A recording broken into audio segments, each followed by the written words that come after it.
Hello, beautiful moms and entrepreneurs. My name is Charisse Walker, and I'm your host of the Unbreakable Mompreneurs podcast. This is a place where we come together to learn, grow, and inspire. So sit back, relax, and let's get started. Hello, Unbreakable Mompreneurs. My name is Charisse Walker, and I am here with Allyson Ward, and she has a plethora of information that she's going to give, and exactly what I'm going through right now is what she offers as well. So I'm excited to have Allyson. And why don't you introduce yourself? Yeah. Well, first of all, thanks for having me with your group today. I appreciate it. I love doing these because I just want to help as many moms. I know what it's like having been down this path. So who I am and what I do is I'm a speaker, I'm a coach, and also an author. And I love working with women. And again, I just my heart goes out. Being a mom and having an income is a tough job. It's a really tough job because it seems like neither of them ever end. And so my journey began, I don't want to say how many years ago because I'd be giving away my age, but some years ago, I was a newly divorced mom, had a really big job at IBM, and was really trying to figure out how to make sure I served my children at a high level, because being a mom to me was absolutely paramount, and raising two really healthy, happy girls was really key for me. And so doing that well and also achieving at my job because I wanted to make sure I could provide financially for them. And so at that time, I began this journey of trying to figure out how to do both of those things and how to do it happily, right? Not that it was like something to get through, but rather a get to do. Because I think being a mom is the greatest thing ever. And it's such an honor to be able to raise my girls. And I imagine you feel the same way. I see you're shaking your head, Charisse. Absolutely. As I yelled at my son this morning, get to school, stop it. I feel guilty. Yeah, absolutely. So keep going. Yeah. And so I began this journey of really, what are the tools that are kind of outside your normal, I went to college and I do this, right? Like, what are my business skills? And I started a journey really of personal development. And along that journey, I found Tony Robbins. And so kind of started going to events there, ultimately became so amazed at what he was able to do to help people affect change that I want to do the same thing, which led me to do my coaching coursework, which led me down a deeper path with Tony. I now have the privilege of serving as a senior trainer for him, which means I help people at events. So when people come and they say, hey, I get what Tony's saying, can you help me with? Then we can have a one-on-one conversation, right? So based upon the knowledge of Tony and then based upon that person's own personal. And so it's personal, it's business, there's a lot of different areas that I work with in Tony. I think a lot of people see him as personal development, but he is big in business and leadership. And I have the privilege of actually speaking on his stage as a leadership speaker. So what I do is, I go and I work with companies and I work with women. I have my own groups that I run of women who are at a pivotal point in their lives and they want to make a change and they're not sure how to do it. And, the way that I'm a big fan, and I imagine many of your listeners might be too, of Stephen Covey, right? And so, always begin with the end in mind. Right. Often I find people just kind of sleepwalking through life. And I get that because we're moms and we're so busy trying to, keep the lights on with our businesses or our jobs, and then also be really great and show up for our kids. And we forget to check in and say, what do I really want? Right? What's most important to me in life? And I know that was one of the things when I first went to my first event with Tony, it was like, man, I haven't thought about some of these questions in so long. Right. And I think the thing that I think moms always think, yes, but I'm focused on my kids and I want to give them the best. You give them the best when you're at your best. Yeah. Right.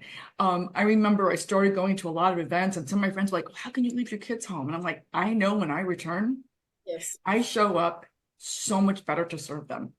I agree. Right. And to take care of them. Right.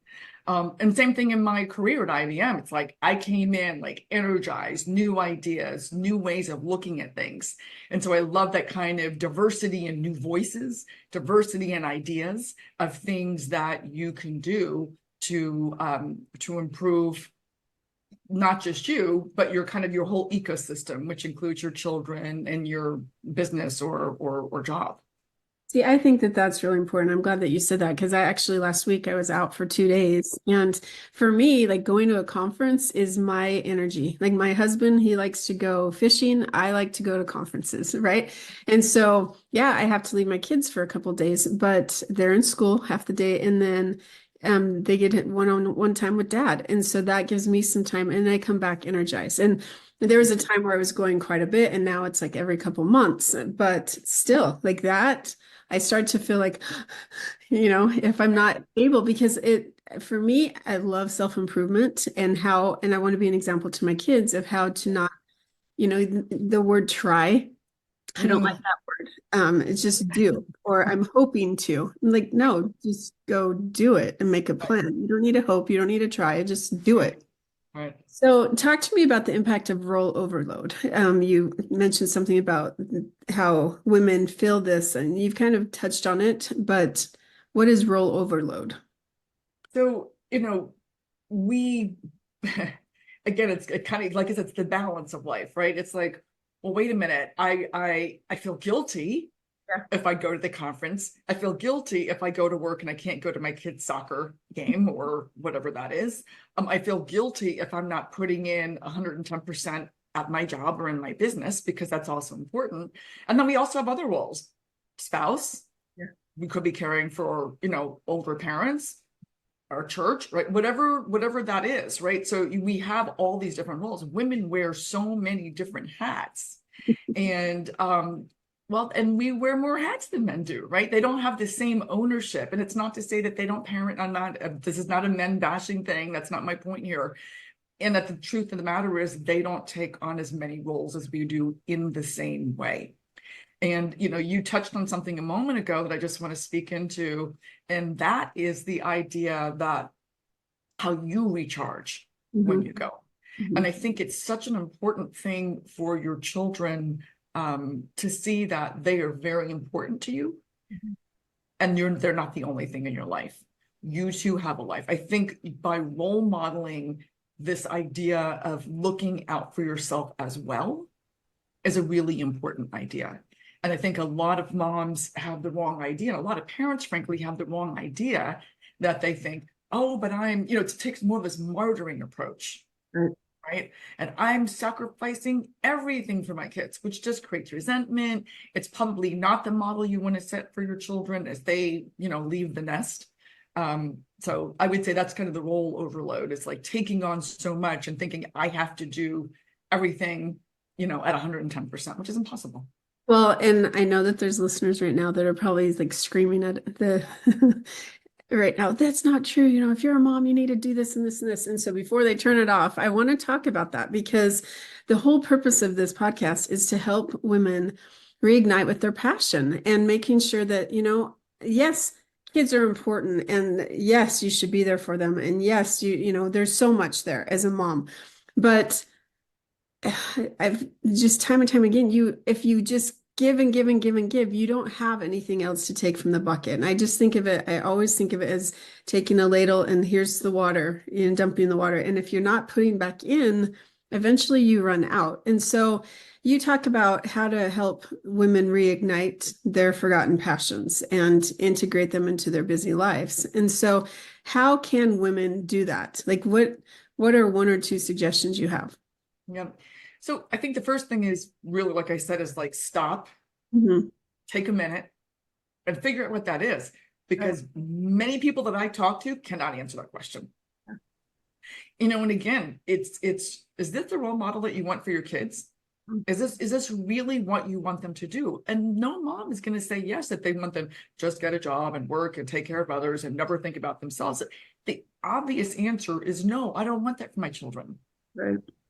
People do what you model, not what you say. That's true. That's very. And so you want to make sure you're modeling the behavior, right? In my book that I wrote, the parenting book that I wrote, I talk about even at a young age, you can set up with your children the importance of saying, hey, mom is going to take a bath every Thursday night. Mhm. And this is my time for me just to take some time out of a busy week to recharge. Just something as simple as that. You can even have little ones, oh, I'm going to help mom set up her special bath, and letting the kids know that you have a special ritual in place to take care of yourself. Oh, So yeah, go go ahead. ahead. You guys. No. Oh, I was going to say that's what, so the thing is that the first thing is what do you want? Mhm. And so there's all kinds of, checking with the coach, there's courses out there, there's things, because again, it's not as easy as what do you want? Most people don't know the answer to that question because they've forgotten because they're so busy doing other things. But when you have an idea, or maybe there's something you always wanted to learn, or, something that you've put off when you became a mom or took a new job and you don't have any time for that, it's just first recognizing what it is and then reprioritizing it. And you Mhm. want to use your net time, right? No extra time. So if you have a love of travel, maybe you start listening to a travel podcast on a regular basis. You can put that on while you're cooking your dinner, while you're exercising, right? So there's a lot of ways. There's so many ways to get information now. Podcasts are a great one, looking at a YouTube video. There's so many instructional, there's apps that you can do. And again, you can squeeze it in with things you're already doing. It's like, it's time to do the laundry. Okay. When I do the laundry, I'm going to treat myself to, a show or a podcast on a topic that I'm interested in. Has no other benefit other than I'm interested in that topic. It's not going to make me be a better parent, not going to make me be a better, employee or business owner. It's just something that fills my soul when I dream about traveling through Italy or whatever it is. No, I like that. And I actually, I want to go back to how you said every Thursday night's a bath night or something. So I have a daughter that she constantly, her mind just doesn't stop, right? So the worst time of day is bedtime because that means she has to lay in her bed by herself and she just relives the entire day. And then sometimes it leads into like cry fest because she's sad about stuff that she forgot about until she laid in bed. So a lot of times she's like, Mom, can you lay with me? And I'm like, okay, you are getting to the age you've got to learn how to put yourself to sleep. And so we've started where the phrase is date night. Like mom and dad are having a date night. We're going to watch a movie together. So I'm not going to lay with you. It's your turn to go to sleep by yourself. And she has no rebuttal for that. She's like, okay, just come and check on me later. And so I think that, I mean, your kids, they do want you to be happy. They do want you to be successful. They do want, like, they're, to me, my kids are some of my biggest cheerleaders. And so as long as you're setting those boundaries and saying, look, I love you, but I also love my husband, your dad, and we need time together. Yeah, I love that. That's such a great example. I love that you're doing that. And clearly that resonates with her because, like you said, she's not giving you any pushback. I think it's a great example of how well that works. Boundaries are so important in the sense of, when I am in a second marriage now, and my husband and I were like, you and I are the priority, right? And I think it's really, it gives children a sense of comfort and peace knowing that your marriage is strong. Even though my children are from my first marriage, they love being with my husband and I. And I think, your daughter probably is feeling that sense of safety and comfort and love that you and your husband are able to express to one another. And you're really modeling for them what a healthy relationship looks like. Yeah. And I think that sometimes when moms, and this is for the listeners that want to turn off, that moms, children need boundaries. And if you give everything to them and if you're at every single little event with them and you're volunteering in the classroom all the time and you're always there and you live, breathe, eat, sleep with them, I think sometimes they take advantage of you and they take you for granted because a lot of times, like I've seen a lot of moms where the kids, like I know somebody that he's very adult, like past the 50s, and he just expects his parents to do everything for him, specifically finances. And so, well, my parents will pay for that, or my parents will do this or that. And I'm like, you haven't even talked, like you just take him for granted. And unfortunately, his parents do, And so I do think that I love your idea of boundaries and making sure that you take care of yourself because to me, it's essential. Yeah, it definitely is essential. And in fact, that's why I wrote my book, which is called Please Don't Come Home Except for a Visit. It's a field guide to raising independent young adults. And the reason I wrote it is that I was doing some leadership coaching, and I had a number of clients who would come to a call, and the beginning of the call would invariably be about a frustration they had with their young adult child who hadn't exactly launched yet and was living in their basement and kind of living off of them. And of course, we want to support our children. And, we joke, my children are always welcome here, right? They know they are. And at the same token, they know they would not be welcome here if they thought their idea was they're going to lay in the bed all day and watch, TV or play video games, and I was going to continue to pay their bills. They know that's also not the ideal. And raising independent young adults and young women who are happy and healthy and contributing in society was important to me. And for me, that also went hand in hand with creating independence. And the 50-year-old person that you're talking about who's still living off of mom and dad financially, what are they going to do when mom and dad aren't here? They have no self-confidence because they don't think that they can do it on their own. And so, I think that of Maslow's hierarchy of needs, those 5 levels, and they're probably stuck at 3 or 4. Actually, I'd say 3, because they don't have the self-esteem, they don't have the confidence, they don't have any of that. And so I think it's a huge disservice. And these parents who want to just bail their kids out all the time, yeah, it's hard to see them go through things, but at the same time, if you bail them out, they don't have the confidence to do it on their own. No, that is 100% right. I've seen that myself, close up and personal. You cannot give somebody confidence. No. You cannot give somebody self-esteem. Confidence and self-esteem come from trying different things, getting out your comfort zone, doing something different. And then you might be like, oh, wow, I did that. Like, I was able to do that. That's where the self-esteem comes from. That's where the confidence comes from. Then you try something else. Then you try something else. And I don't love the word try either, and I generally don't use it. But what I'm saying, I'm using it different here, right? So the idea is that you're taking on different things that perhaps you haven't done before. And again, like in my book, it's like, letting your, younger child even make a phone call and order pizza for dinner tonight. Yes. Right? Like little things, because how are they going to know how to do it unless they do it? Yep. Right? And if they get it wrong and you get the wrong pizza, that's not a huge cost. Right? So just little things like that. That's how they continue to build their self-esteem. I love that. Okay, well, my last question for you is, what is something that I haven't asked you that you really feel like over the years in your experience working with so many women, that women need to know? Like one piece of advice. Okay. There's a concept that I teach that women are always like, oh, really?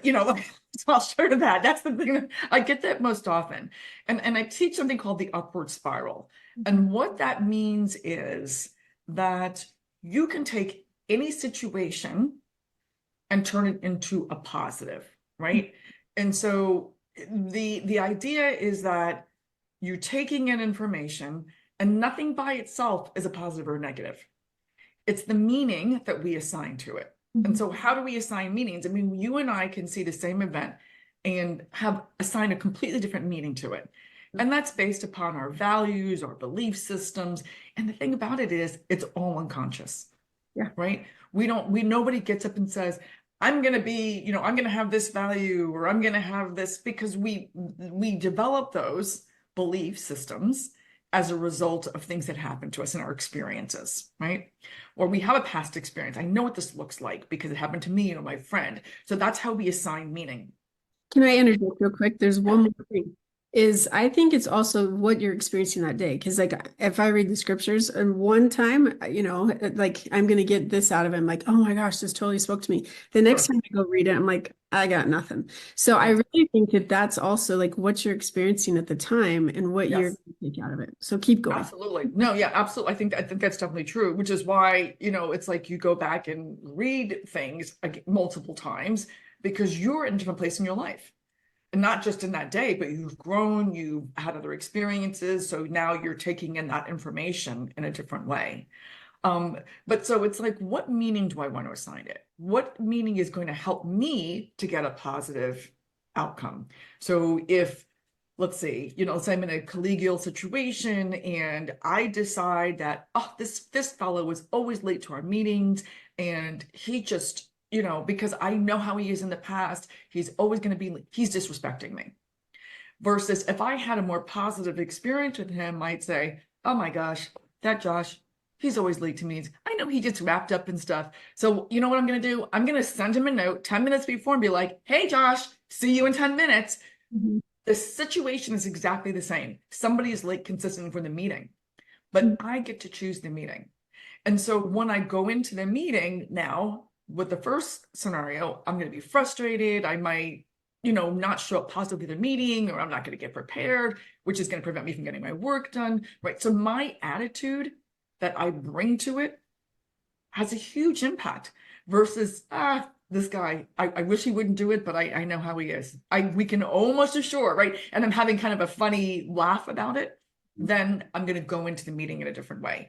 Once I have a different attitude, my behavior is different, my outcome is different, and then kind of the cycle, the spiral, if you will, continues along, right? And so when you understand that you get to choose, when you stop and just think for a minute, am I choosing something that's going to bring me down or bring me up? Am I choosing a meaning to this that's going to help me get closer to my outcome or further away? Then you get to choose. And so that is what I think a lot of people miss. And when they understand it and to start noticing when they get a little frustrated, what else can I make this mean? That feels very empowering to them. That is life-changing because it is so true. I mean, you are taking back control of your life. You're not letting people control you. And I think that is one of the key elements to finding peace. I totally agree. 100%. And I always say, it's like you can either live at cause or effect. I want to live at cause, right? I want to very consciously. And I say that now, all the decisions that I've made, good and bad, I own them as mine. Because if I say, well, he made me do this or she made me do this, and that's why I'm not where I want to be today, or that's why, my husband likes to have ice cream every night at 9 o'clock and I eat the ice cream too. And I said, well, he brought the ice cream out, right? Well, then I'm at effect. Right. So this is a much more empowering state and place for me to be. Thank you. So how do people find you, Allyson? The best way to find me is two ways. One is I'm on Instagram as Allyson Ward, and I'm sure you'll have a link for that. And then the other thing is on my website, I do have some kind of self-study courses. The one that I created most recently that people seem to love the most is one where I help people plan their next 12 months. So it doesn't have to be like a year in activity. We can always stop right now and decide, okay, I'm going to get serious about what I want in life, how I want to show up. And it's a multi-step process that you can go through of not just planning. I think the thing that makes this very unique from kind of other planning tools is not just beginning with the end in mind, breaking it down to small pieces, but then also, making sure we have SMART goals. And then the piece that I think is really different is, who do you have to be? Who's the person who can easily handle that? What's that person's identity? And then closing the gap. What do you need? Do you have all the skills now, or what are you missing? Right? So that's basically closing the gap. And then my final piece, which is really amazing, is focusing on who you spend time with. And so that's, like I said, I love the course. In fact, I have a discount for your listeners. If there's something they're interested in pursuing, it's $20 off. And they just put the word podcast into, it's on the Work with Allyson page in my website. Love that. That's so great. And I love discounts for my listeners. So thank you very much. You're welcome. Allyson, it's been a true delight. And listeners, I hope, Unbreakable Moms, I should say, I hope that you have taken some nuggets and realized that you are in control of your life and you can do anything you want and get back to your passions instead of giving all the time. Go make it a great day. See you later.